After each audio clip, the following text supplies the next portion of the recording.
afternoon, everybody. My name is Rebecca Oxley. I am the librarian 3 at the Greenbelt branch. My pronouns are she and they. And I am delighted to welcome you back to another episode of our virtual teen series, Up and Out, where we talk to important members of the LGBTQ community who are successful and are doing great work for our community. I am beyond thrilled to welcome with us today celebrity drag queen Yuhua Hamasaki. Just a little bit about Yuhua. Her pronouns are she and her when in and out of drag. And you may know her when she made a splash on Rupaul's Drag Race Season 10. It's everyone's favorite queen, Yuhua Hamasaki. Born in China and moved to New York City at the age of 7, the arts were her escape while living in a new world that was unfamiliar to her. So she's all grown up and blossomed now. She currently lives in New York City while continuing the art of drag, being a YouTube star, and educating the world about the fascination of it all. Yuhua, welcome. Oh my God, how are you? Thank you so much for having me. I'm excited to be here as always, and I cannot wait to share and some love for drag. Excellent. Thank you so much. I know a lot of our teens are really interested about this subject. So y'all, welcome to the drag episode. I guess, first of all, I need to tell you how gorgeous you look. I am loving this Pride ensemble. Your mug looks beats. I just think you look so stunning. Oh, thank you. Because I think that, it is not Pride Month here in New York City, but I believe that being prideful is 365 days a year. It is every day. Make the most out of it. Be prideful of who you are at all times, anywhere you go, and hold your head up high. Absolutely. That's great advice. And for anybody who's watching, don't forget that we have Pride 365 days a year at Prince George's County Memorial Library System. If you go to pgcmls.info/pride. Okay, so we are going to dive in. Yuhua, tell us about your background. What was your path into the iconic New York City drag scene? Oh, it's a very short one, quick one, and I would say that it took some years to really help discover who I am. So I am originally from China. I moved here when I was 7. So for the longest time in my childhood, teenage years, and early adolescence years, I was brought up in a very conservative, rigid family traditions. So like family came first. You have to be a good son. You have to be a lawyer. You have to be a businessman. You have to, I know we joke about this all the time as Americans, is that you have to bring pride to your family, right? And that is very true with the Chinese culture. So I was expected to get married, have a girlfriend that was Chinese, not just Chinese, but Cantonese Chinese, and from probably the same village, preferably, that I was going to get married with and carry on the last name. So there were a lot of pressure to live up to. And I find myself not fitting in, not just as a Chinese here in America, but also have to become a minority, an immigrant, but also discovering myself that I was not part of the majority group that were heterosexual. I was a little bit different, as they would call it here in America. I soon find out that I thought that I was bisexual. I thought I was homosexual, and then I realized that maybe I was transgender, and then I was like, not me, but I'm actually just gender fluid. I go back and forth in the spectrum, and through drag, I really discovered all of that, right? How did that come about? So I didn't fit in with the boys in school. I didn't fit in with the girls in school. I didn't even fit in with the misfits in school. I was standing alone a lot of times in group projects, in the lunchroom, recess, or even after school. I was by myself a lot of times. And I didn't really have anybody that really shared the same obstacles as me or the same experiences as me. So I discovered the clubs and gay bars here in New York City. And the only way to get in there, and I hope this is not the case now, is to be in drag with a fake ID, and so that you can get through the bouncer. I didn't do it because I wanted to party, drink, or do drugs. I did it because it was the only place that I felt like there were people like me. Unlike today, 10, 15 years ago, there were not many support groups out there or youth centers out there for LGBTQIA plus people, and I think that we're in a much more luckier time, but I still think that we have a lot more work to do, right? And that's how I discovered drag. I found that it brought me happiness, it gave me confidence, and also gave me the eager to really keep on living, because honestly, I was very depressed before drag. It really helped save my life, I would say, and that's how the drag scene came about. That is so fantastic. And, I love hearing your story because I grew up on South Shore, Long Island as a young baby. And that was where you went to. You didn't go anyplace on. There were no clubs on Long Island. You had to go into the Village and go to St. Mark's, and you had to sort of try to, insinuate yourself in there, even though you were a teen. It's really wonderful that there are so many community spaces now for young LGBTQ teens. So, but what was it like being a young queen, Yuhua? Everybody knew that I was underage. Nobody cared. I mean, they were just doing it, they were just following the rules just to do it, just check it. But they knew. I think it was a lot more difficult back then because there were less resources for drag performers out there. Now you have YouTube, you have Instagram, you have Facebook Reels that tells you how you should do your makeup, how you should behave, how you should do your wig. There's, of course, RuPaul's Drag Race, Dragula, Camp Wanakiki, and many other shows out there that shares more of drag now and what it means to live authentically 100% of yourself. So before, it was harder. Nobody wanted to date a drag queen before. Now is like, a kind of a hot thing to do. Nobody wanted to date a drag queen before. If you were gay, if you had any sort of them to you, you were kind of isolated as well. I mean, you have your own group of friends, but I think going back into history, anything feminine has always been looked down upon. I mean, even now, we're talking about, we're moving forward with drag, but at the same time, we're still kind of iffy about, not me, but we're iffy about having female drag queens. It's like, why is the case? So I think going back to see a pattern, right?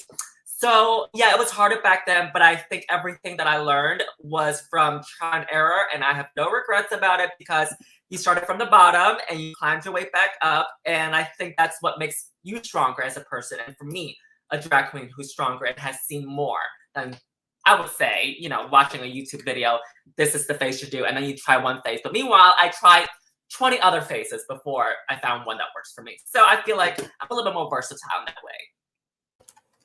Absolutely. Absolutely. I think you are one of the most established drag performers out there.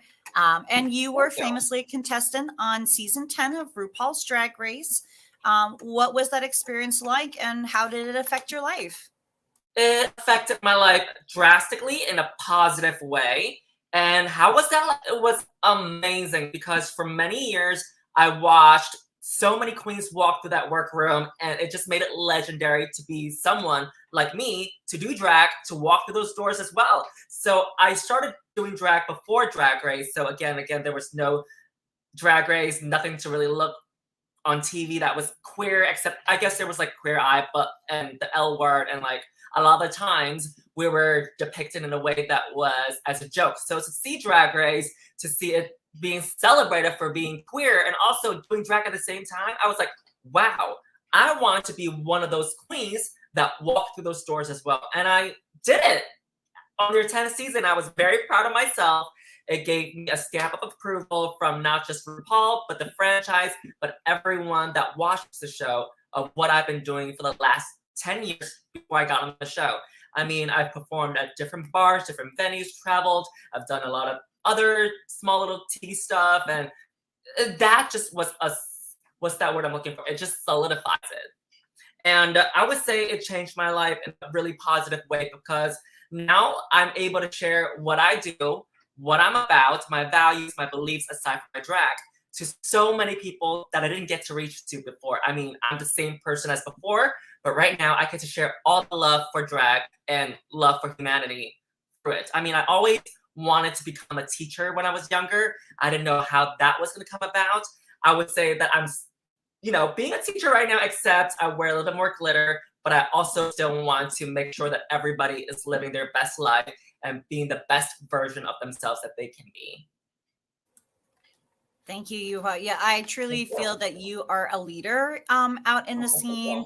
Of course, my family and I are kind of like Drag Race super fans, and we have been watching you since season 10, and it has just been a joy to see you take on new challenges and just absolutely crush them. So good for Oh, thank you you. so much. Tell your family I said hi. I will. Thank you so much for saying that. They will be so thrilled. Now, speaking of Drag Race, we are finally seeing the rise and recognition of non-binary and trans queens and bio queens. So, what do you think has changed to make drag a more inclusive space? What has drag changed over the years? I think what made it change is time and more people watching it and accepting it, and also realizing that there's a bigger spectrum to it, right? I think more people are discovering about it. That's why it increases an interest in the art, right? I think that yes, there's more representation. Like I said before, we could always use more, right? Now, one of the things that I heard recently was about Victoria Scone, who is a contestant on Drag Race UK. Finally, someone cisgender woman is on the show. But it just brought me back to the subject and thinking, well, if you don't want to see her on the show, think about it to 20, 30 years ago. You wouldn't even have the same rights as someone who is heterosexual. Or even talk about 5 years ago, you wouldn't even have the same rights as somebody else. So when you try to block someone from doing something that they love, it's like someone telling you you can't get married to someone that you love. You can't be donating blood. You can't be in this position because you want to love who you want to love. So I think it's very silly that we try to block people from doing something that they love. It's also telling other people that their right is not important. Yeah, absolutely. And I really feel like what you just said kind of reminds our viewers that drag truly is an art form. It's not a fad, it's not a flash in the pan.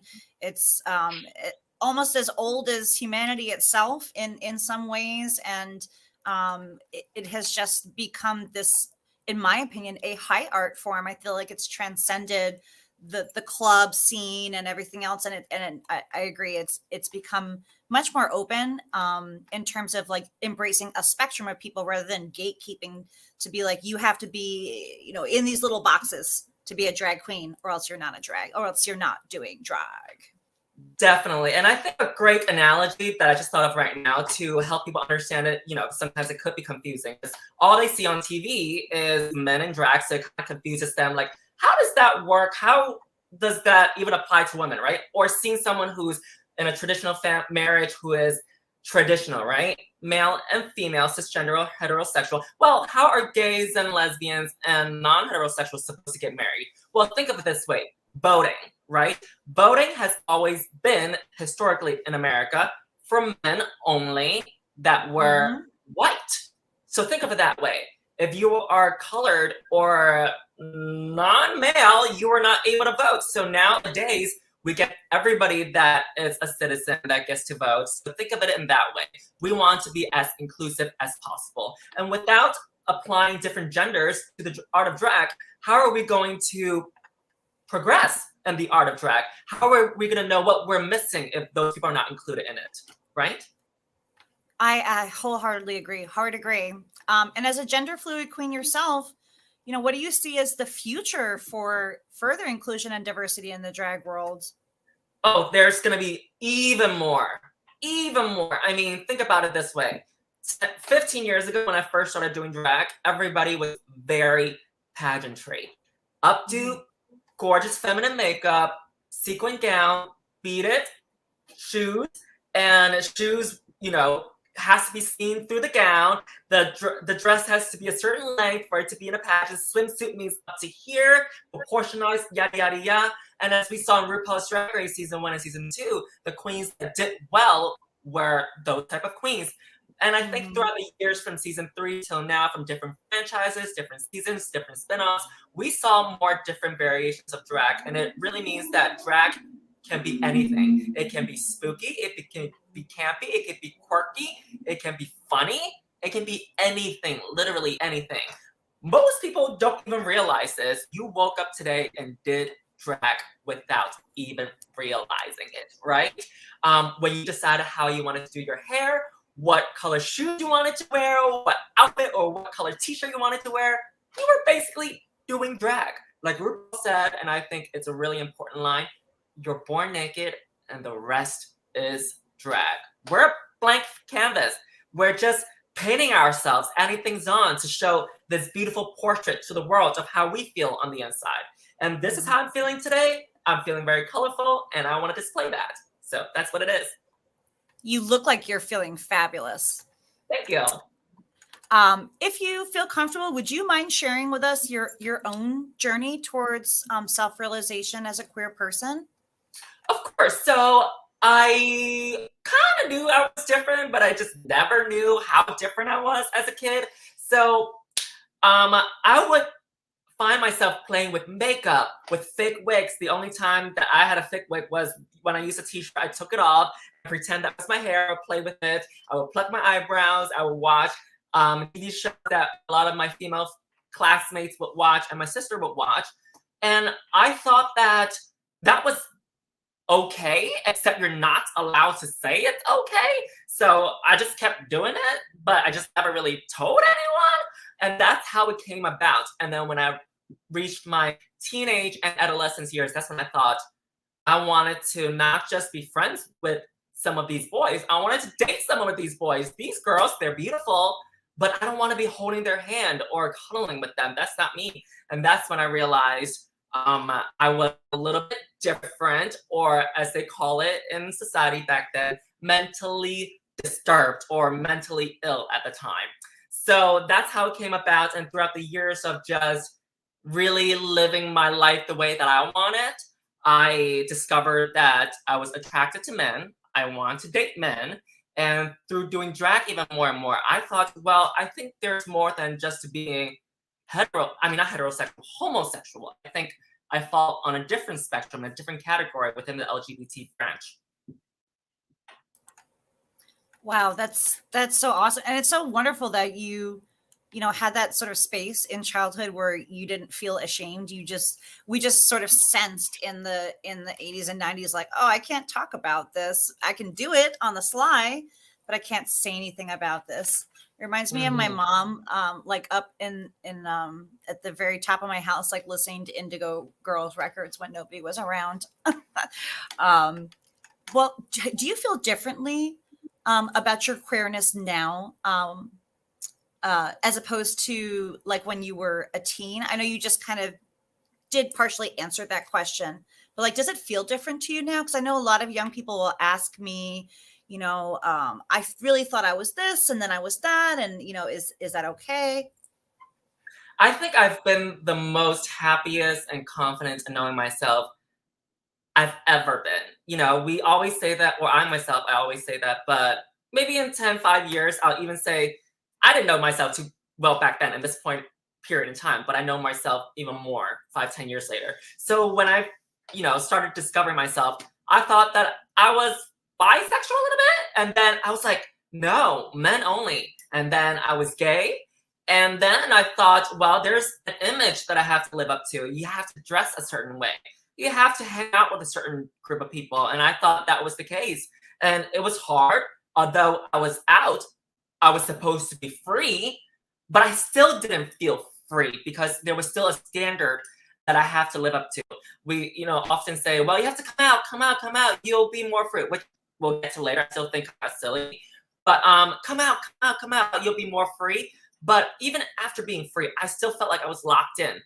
And then through drag, I was discovering my feminine side of what I thought I was gay at the time wasn't the case. And I felt, again, even more restricted to oppress my feelings of being gender fluid. I thought that, well, I'm out already. I have an image of being someone who's homosexual that I have to live up to, but I also have these other internal feelings of being gender fluid. How do I balance that out? And I thought that I couldn't do both. I couldn't do drag and be gender fluid. I thought that if I was going to be gender fluid, that's it for me in drag. That's it. My love for drag for the last 8 years at the time would be gone. So it was a very scary for me because I would lose all sorts of income, my group of friends, and I had to start all over again. And I thought that coming out as homosexual at the time was enough for me. And I thought that I had to come out again and build new friends. It was scary. Yeah, that's a really great reminder to some of our young people watching. First of all, if you're not out yet, that's okay. You still belong here, and we're still holding space for you. If you are out, I hope that's the only time you'll ever have to come out in your life. But unfortunately, I can tell you that as a grown person, I frequently have to still come out to different people, or I realize different things about myself, the way Yuhua was just describing, and you feel like you have to come out. So just never be afraid to break out of your box, even if you think, oh, okay, I've been in this box for a while, and now I'm in this new box, and I have this newfound freedom. Well, you might grow up and realize that even that bigger box is still too small for you. So if you're ready to trade up on your boxes, go for it. Definitely. Just to add on, I know many people end up transitioning throughout and later in their years because they didn't realize that they were just not gay. They just find out later in their lives, or they end up finding out later in their lives that they're bisexual, or they love women too. You know what I mean? It's all about different points in your life. We all fluctuate, I believe. I really do believe that. I agree. That's been my experience. I was like, oh, nope, I'm definitely this. And a couple years later, I'm like, nope, I've got new ideas. Now my heart says something different. So now RuPaul's Drag Race was clearly just your stepping stone. So what other work are you well known for? So before Drag Race, I was sewing a lot for queens out there. So that's what I kind of did. That was like 1/3 of my income. And before that, I also did pageants. I was a big thing here in New York City. I did a lot of pageants here. I've won a lot of pageants. So that's what I did before Drag Race. And all those things, the things that I've done, whether it's sewing, working at different venues with time limits, or different costumes I've made for other queens, or different pageants that I've done, competitions, or different versions of shows that I've done, helped me prepare for RuPaul's Drag Race and what's afterward. So I would say that everything that you will come across in life, just learn from it and experience it, because you can actually apply it future in your life. Awesome. Thank you so much. And, you know, I, as a longtime fan of yours, you know, I've watched your drag really grow exponentially. You know, from the time that you were on season 10 until now. I mean, you are stunting. You always were, but I love your new makeup looks. I think some of my favorite looks I've seen actually have been some of the faces that you've been playing with during the pandemic, or when you do sort of like, I call it drag light or light drag, where it's just like, I can see that maybe you've left your natural hair, or you know, your makeup is a little bit different. But, you know, what has influenced your fashion journey? A lot, honestly. Again, before RuPaul's Drag Race, a little bit portion of RuPaul's Drag Race in the beginning was pageant queens, pageantries, Miss Universe, Miss USA. What are they wearing? How are they walking? How are they answering their questions? How are they talking? But I think RuPaul's Drag Race has really expanded that knowledge of drag, not just for me, but for everyone out there. And of course, now there's Dragula, there's Camp Wanakiki. And I think that it is good that we get to see variations of drag. And then, of course, maybe this version is not for you, but when you see other versions of you, you see yourself reflected. That's a really positive thing. And for me, myself, I see that I've channeled from pageantry. Actually, I started off as a clip kid, and then it's turned into pageantry, and then it turned into more edgy. And then now I'm just like, whatever. I'm feeling that day. However I want to do my makeup, whatever I want to wear. That's okay. I think, again, like I said before, I'm the happiest and most confident that I've ever been. Yes, do you, boo. That is something to celebrate for sure. And you are a professional seamstress, as you mentioned just a few minutes ago. That was a huge source of income for you when you were just starting out. How did you learn to sew, and how important is it to know how to sew if you want to do drag? If you want to do drag, how important is it? I would say somewhat. To be on RuPaul's Drag Race, you do need to know how to sew, because there are challenges that arise that you need to make your own outfits, right? It's almost like me going on to the show. It's time for me to lip sync against with somebody, and then I tell RuPaul, sorry, I don't lip sync. That's not my thing. But it's like, girl, you know what you're getting yourself into. So if you were not to do Drag Race, I think you need to know how to sew. Not really. You can always hire someone to do it, or buy something that's already pre-made for you, and you can just wear it. I mean, Beyonce Madonna, Taylor Swift, Prince, you don't see them sewing their own outfits. So I don't think you need to know how to sew, but it does help if you're going onto a drag competition, whichever one that you may end up choosing. And it probably provides a really great creative outlet too. You know, I'm sure a lot of people might start to learn to sew just out of necessity and then really come to find that it's like an important outlet for them to express their voice. Mm-hmm. Okay. Now you have such an expert eye when it comes to fashion, so much so that you started your own cult following on YouTube with your show Bootleg Opinions, formerly known as the infamous Bootleg Fashion Photo Review. Tell us, how did that happen?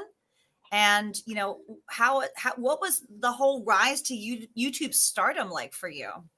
YouTube stardom? Oh my God, what a great way to put it. So a lot of queens that I know from Drag Race, after they get off, they put out music, they do cabarets. And I was like, that's not really my thing. I mean, I have a song out called the Ankh Song. I don't know if you heard of it, but I just did it as a joke for queens that come out of Drag Race and make a Drag Race song. But I figured, well, why don't I stick to what I know, which is sewing, which is styling, and I'm a very detailed person. I'm a very articulate person. Why don't I just do what I know and stick with it? And that's when Bootleg Opinions started. I started having different guests, and I really think that it helped bring a lot of queens together. I mean, I've met a lot of new queens along the way, and also learning a little bit more of them. I mean, again, you see an hour of them every episode on Drag Race. It's not enough. And I really did learn a lot more about each queen. And that's where Bootleg Opinions came about. And I think it has led to where it is today. And I think looking back, a lot of the things that we had back then were very, very bootleg compared to now. I mean, talk about the lighting, the backdrop, the noise. It was very bootleg. Of course, I cannot do it without the fans and the viewers that tune in every week to hear our Bootleg Opinions. So thank you all so much. Oh, we're delighted. I know for my husband and I, when we're watching any drag competition, the first thing we want to know when we clock an outfit that's like really amazing or like, you know, really went sideways, I'm like, I cannot wait to hear what Yuhua is going to have to say about it. One thing I love about your show is that you don't just tell us what you don't like. You actually show us with that little, you know, like fairy sound where it just like transforms and we can actually see exactly what you're looking, what your eye is seeing about, oh, this would look a little more proportional, or if you just extended this or cut this off, this would look better. So if anybody is a fan of drag and you want to learn more about styling and how to develop an eye, or if you are interested in seeing how queens create space for other queens to succeed, as Yuhua has for Laganja Estranja, while she's coming out as trans, and many, many other queens, you should definitely check out Bootleg Opinions on YouTube. Just click the bell to subscribe. Now, during COVID, you have been an enthusiastic advocate for pandemic drag. How have drag performers do it? Support pandemic drag! Thank you. We needed to get that out of our system. So how have drag performers been adapting to this new normal? I think we're all learning how to do even more what's on our plate, right? Aside from doing makeup, learning the song, the choreography, learning how to do wig, wear the outfits, carry out outfits to the venue and performing. Now we have to set up our own lighting, produce it, film it, show it, broadcast it, set up our Venmos, our PayPals, whatnot. Everything's even more on our plates. And of course, did I mention promoting and getting the word out there? Oh my God, even more, right? So I think we've all learned to just add 10, 20 more things onto our plates. How does that help? I think it helps make us stronger people. For me personally, it has helped me adapt to a different channel, not just the YouTube channel, but like a different channel, literally a different channel or tunnel to source my income and show people my art. Because before the pandemic, most of us really thought that if you were to do drag, it was at a bar or a club, that's it. And then since RuPaul's Drag Race, I think more people has found other ways, which is to be in a theater, right? More on television. Not enough, but we'll get to that later. But now I think we're all transitioning into virtually, digitally, and doing things that are more, how do I say, feasible, a smaller budget, but can reach the mass. So it's almost like, remember back in the day when the inventions period came along, how there were new cars, new trains, this train system and boats and ships and whatnot. I feel like this is like the era for drag queens, an analogy to that. Yeah, absolutely. I mean, that's something that I think is important for our young viewers to know, is that it's not just about your art and your content, whether we're talking about drag or other things that, other dreams that you may have. It's also about being an entrepreneur. So as Yuhua is saying, learning how to promote yourself, navigate social media, set up systems that organize your income streams so that you don't have to think about it as much.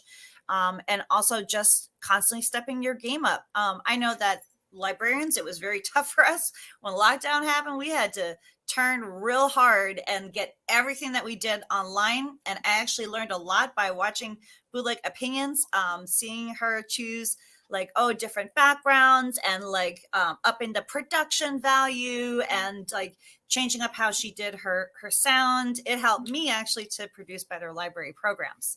Oh, thank you. Yeah, I had, again, a lot of trial and error, right? Like I said before, nothing of this sort has ever came about for drag queens. So everything like before 10, 15 years ago, I had to learn my own makeup. Now I have to learn my own digital stuff. Yeah, well, I mean, I think it's fantastic. And yeah, digital skills, right? Digital literacy is such a huge part of this conversation. We don't really think about it anymore as that we are digitally literate people, but these skills are super, super important, whether it's marketing yourself, staying organized, whether it's coding, or just, creating a website for yourself and maintaining a website. So these are all really good skills to have if you're going into drag or just about any other of your artistic passions. Now, Yuhua, you're well known for your charity work and your unflagging support of other queens. What projects are you most proud of? I think the most recent one I think most people can know about was the charity we did for Laganja Stranja. We did a fundraiser for actually 33,000 total, but we reached the goal of $25,000 within less than 48 hours. I was shocked, honestly, because I thought, well, Bootleg Opinions is a platform, but it's not like huge. I'm not some of the bigger queens out there, but we raised $25,000 in under 48 hours. That's crazy. We reached the goal and just like that. So we did that. And I think that also shows people that we are a community. There is love. We just need to support each other. And we definitely did it through that charity work that we did for Laganja Stranja. Yeah, that was such a wonderful, that episode where you were just like, oh yeah, by the way, we did this for you. And she was so choked up. I thought that was such a special moment. I think that everyone will remember. And to be honest, do we love Trixie and Katya? Sure. Do we love sibling rivalry? Sure. But we're not going to see those types of moments on those shows. We're only going to see them on Bootleg Opinions. We're waiting for our Emmy. Get that Emmy, girl. Kidding. I'm just kidding. Now, we have Yuhua for another 15, 20 minutes. So if anybody has any questions about Yuhua's career, about drag, about turning your passions into something that could be monetized to help support you, please feel free to drop your questions in the chat, whether you're watching live on Facebook or on YouTube. We would be delighted to answer your questions. While we wait to see if anybody has any questions coming in, I had some questions that some teens had kind of passed my way. So I wanted to ask those and make sure that we got that information out there. So a few questions for our young fans out there watching. How does one go about choosing a drag name? There are no rules to it. Pick what speaks to you. Even if you pick a name, you can change it 10, 20 times if you have to until it reflects who you are. I don't really have any specific rules. Again, just reflect on who you are. For me, from my personal experience, how I picked my name was Yuhua was my name out of drag already. Hamasaki came from the Japanese pop singer Yuhua Hamasaki. She's like the Madonna of the Asian world, and I knew that I wanted an Asian name because I wasn't taught to be prideful of my, not just my queer culture, but also my Asian culture while growing up. So I want to take that back. So I knew I wanted a last name that was Asian, that when you hear it, you're going to know. She's a fierce Asian diva that's about to step onto the stage. So pick what speaks to you, even if it means picking 5-10 times until you get the right one. Awesome. Yeah. I mean, I know some people feel like, oh, you have to have a pun in there, or you don't have to do any of that. You just have to be yourself and shine like the diamond that you are. Yeah, you can even still call yourself Curtains. Doesn't matter. Doesn't matter. Curtains. Choices. Curtains. What's your name? Choices. How do drag queens make money in 2021? How? For me personally, with YouTube, well, we don't really make much money from YouTube, but the sponsorships help a little bit. And I would say just go out there and do your thing. I think at parts, it's easier to do drag now. It's at everywhere in any gay bar that you walk into, but it's a little bit harder too at the same time, right? There's a lot of drag queens out there, so there's going to be a lot of competition. And speaking from my experience 15 years ago, it was a similar situation where bars didn't really want you, but there was only a few queens to hire from. So it was like kind of the same thing. So I would say just go out there and do your thing. You have technology right in the fingertips of your hands. There's Instagram, there's YouTube, there's Twitter, there's Facebook. Go out there, post your performances, post what you know, post what your strengths are, and talk about what you know as a person. Maybe not drag, right? That's okay. You can just be any person and talk about what you know. Some of my favorite content out there sometimes is still random, aside from drag. I love watching DIYs. I love watching home renovations. I love watching psychology stuff. I love watching crime stuff. So talk about what you know. For me personally, I talk about drag because that's what I know best. But I don't know who's ever out there who might love video games, or just might love collecting stamps, or just love building shelves and love displaying stuff on shelves because it calms them down. Do what you know. There is a market out there. Do you. I'm sure you'll find your own tribe and group of people. I mean, I did. We are bootleg, but we found our tribe. Mm-hmm. That's fantastic advice. And I see we have a question from our #1 library virtual program fan, Ms. Vivian. Ms. Vivian asks, do you like being a drag queen? Oh, I love it. Like I said before, drag helped save my life. It brought me happiness. It brought me courage. And without drag, again, I don't know where I am today. I think I'll be miserable in a cubicle, no shade, girl, no shade. 9 to 5, but that's just not me. That's just not me. I mean, I think your space is a little bit more lenient, a little bit more open-minded. I see that you're a little bit more colorful and stuff like that. But I think for me personally, it would just be tough for me. So I said to myself, during high school, I'm going to be a professional drag queen. Without knowing how big this drag phenomenon is going to be, without knowing Drag Race is going to happen, without realizing where our culture was going, I said, I'm going to be a drag queen. And this, again, was before drag was widely accepted. It was taboo. Even being queer was taboo. And I think, again, my power and motivation of just keep going got me to where I am today. And I encourage everyone to just keep doing you.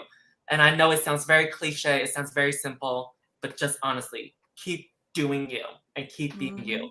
And what's more important to you than being you, right?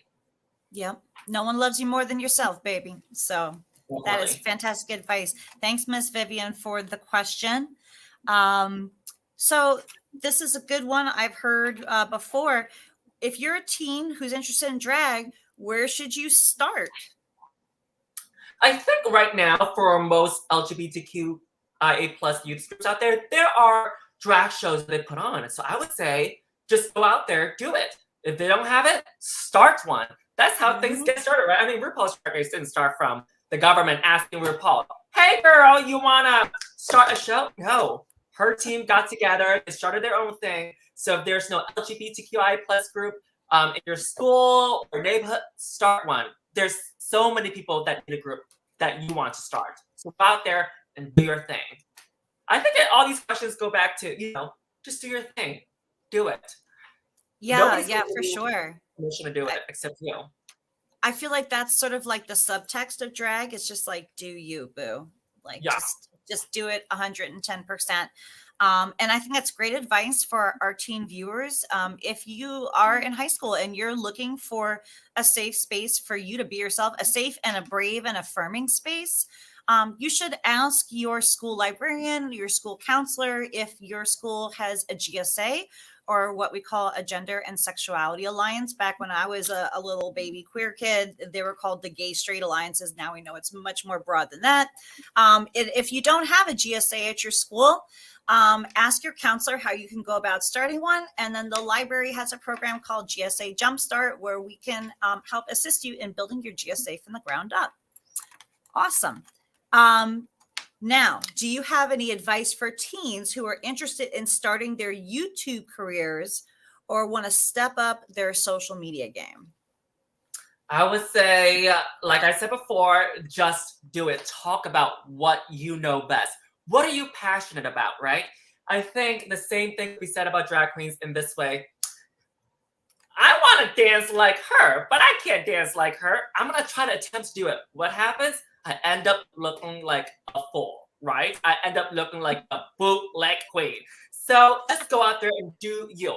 What I can't do, she can't do. What she can't do, I can't do. So going back, how does that apply to starting their YouTube channel and whatnot?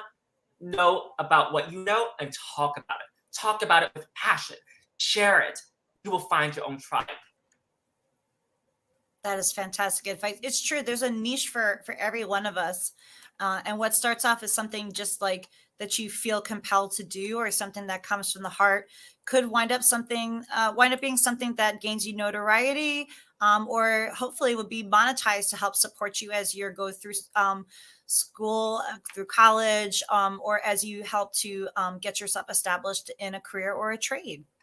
Definitely. I think another thing I wanted to add on to, I think it's another example is, well, for me personally, there's a lot of drag YouTubers out there. Their contents are amazing.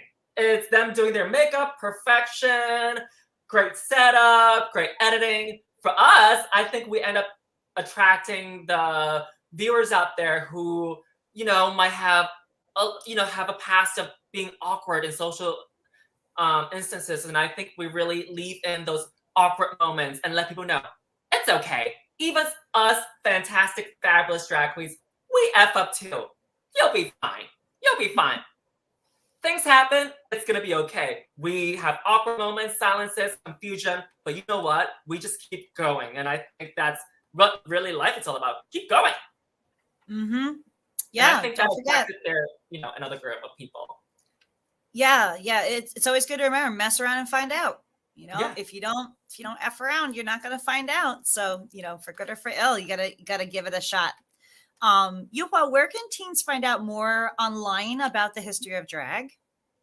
I think through that, James Mansfield does little segments on her YouTube. I don't know if you know who, I'm sure you do, but I'm just saying the fans, I don't know if they know who they are. But James Mansfield, JayMansfield, and she does all these little segments about queer culture, about where does drag come from, who is this icon, and how is this person an activist. Go check her out. Not only does she talk about queer history, but she also talks about wigs mainly. And so I talk about outfits, right, and how to transform an outfit from a boot to a toot, and she talks about how to do a wig from a boot to a toot. So go check her out. Oh, I love that. From boot to toot. To shoot. Yeah, shoot. Exactly. Yeah, to shoot. So let's look in the magic 8 ball. What is next for Yuhua Hamasaki? Oh, I want bigger things. I want even wider opportunities. I want more TV. I want more films. I want more movies. I want to step aside from just performing at a bar or club. No shade to people that do that, but I honestly think that if heterosexuals can do what I just mentioned, so as we as heterosexuals, as homosexuals, but especially as queer artists, we can do it and we can achieve it. There's not many out there, but I want to do it. I want to be there. That is wonderful. I can't wait to see what you do. Let's see. Where can we find you, my love? Oh my God, it sounds like bootleg opinions now. So I know I've been waiting to say that. So thank you so much for choosing our bootleg opinions. And where can we find you, my love? I feel like I'm on the other side now. You can find me I'm going to do the bootleg version. Thank you, everyone, for joining me today. You can find me on Facebook, YouTube, Instagram, and new on TikTok under Yuhua Hamasaki. Thank you. Yeah, and we will be putting up. Here we go. Okay, so that is Yuhua's website. That is up on screen. But you can find her as Yuhua Hamasaki on Twitter, TikTok, Facebook, and Instagram. Check her out. Yuhua, do you have any closing words, advice for any of our teens who are watching, whether they're into drag or whether they're just tuning in because they didn't know what we were talking about and they were curious? What advice do you have for our queer teens today? Come out whenever you're ready. Don't be forced to come out. Don't come out because you feel like you have to. I mean, I never really came out in the beginning because everybody just assumed that I was, and I went with it, and I was okay with it because I felt like it was very silly for me personally to come out. I didn't have to tell people that I like strawberry ice cream. I didn't have to come out that I like the color red. I didn't even have to come out that I was Asian. So why is it anybody's business of who I love, who I want to marry, or who I want to have children with? It's nobody's business. So for whoever's out there, if you're not out, it's okay. Maybe you're not in the right situation to come out. And I know that a lot of times there's a lot of queer campaigns that glamorizes the beauty of coming out. But most people, aside from the big cities, they live in families that will actually kick them out, or they would get bullied extremely to suicidal thoughts if they were to come out. So come out when you're in a right place of mind, when you're in a right environment, and when you're in a right time of place. And if you are someone who might sense that someone that you love or someone that you know or associate with is part of the LGBTQ community, LGBTQIA+ community, don't force them to come out. Just tell them you love them, you will nourish them, you will still be there with them and support them. And hopefully they'll come out and be more free. But again, coming out, it's everybody's story. They're all different. Come out whenever you're ready and however you want. It's different for everybody. Absolutely. Yeah. Protect your peace and create space for others. I think that when we build empathy for others, we also kind of turn that empathy on ourselves and help us to understand ourselves better and our place in the world. If there are any other questions for Yuhua, just let us know. Yuhua, it has been an absolute pleasure to have you here. It is a dream come true for me as a librarian to have a guest like you coming to talk to our teens about drag and about marketing yourself, about being a YouTube star. We are just so thankful to have you grace us with your gorgeous presence and your beautiful mind. And we are going to be rooting for you because we can't wait to see what you'll do next. Oh, thank you so much. I'm glad you didn't say All Stars because everybody always says, we can't wait to see you on All Stars. But, you know, that's you already are an All Star. You don't need to be on All Stars. I want season 10.5, baby. Representing House of Dry, that we've been chatting with Yuhua Hamasaki. This is Prince George's County Memorial Library System. Thanking you all for watching our virtual program series Up and Out. We will see you back again next month with a special guest. And everybody have a wonderful holiday. We'll see you at the library. And I'll be seeing you there with reading books with Serena Cha-Cha. Oh, okay, work. We read books.